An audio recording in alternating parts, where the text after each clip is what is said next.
Today we will be paying a visit to the dark and mysterious Series 5 of Thomas & Friends. In this video we will be looking at one of the most notoriously creepy episodes of all time.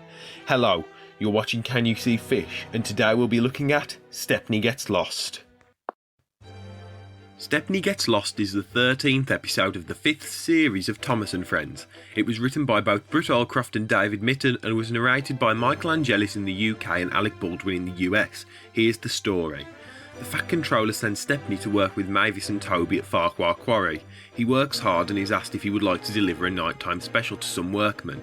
Stepney's driver agrees without asking the Fat Controller and also ignoring his previous instructions to be home before dark.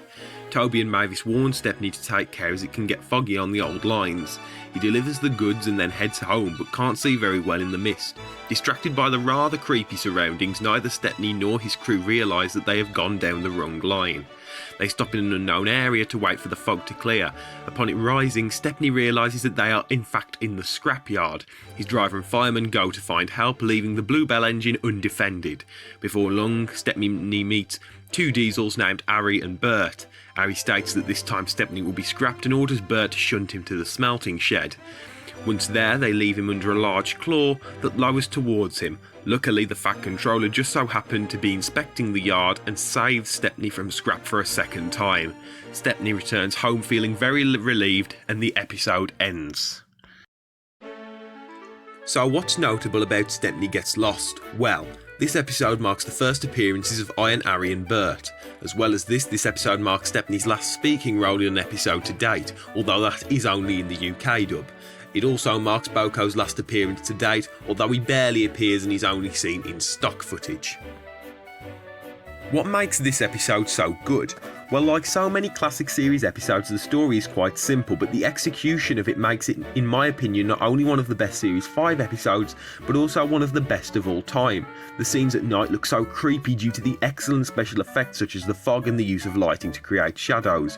Speaking of lighting, the use of red in the smelter shed makes it easily one of the most terrifying sets ever seen on screen. I always wondered as a child what the claw was actually going to do to Stepney if it managed to pick him up. It was only after looking at concept art and then re-watching the episode that I noticed the huge steaming furnace next to the track. I mean, say what you want about the atmosphere of Haunted Henry, but I'm genuinely so surprised that they were allowed to show that on children's television. Harry and Bert are presented as so evil and scary in this episode, and it's such a shame that when they returned in Series 6, they were reduced to just regular bullies. It makes sense that Stepney is so terrified of the smelter yard, considering if he hadn't been saved by Rusty in Series 4, he would have been scrapped long before this episode took place. A final thing that really sticks out to me is that if the Fat Controller didn't just happen to visit the scrapyard on that night, Stepney would have been picked up by the claw and dropped in the flames with no one to save him.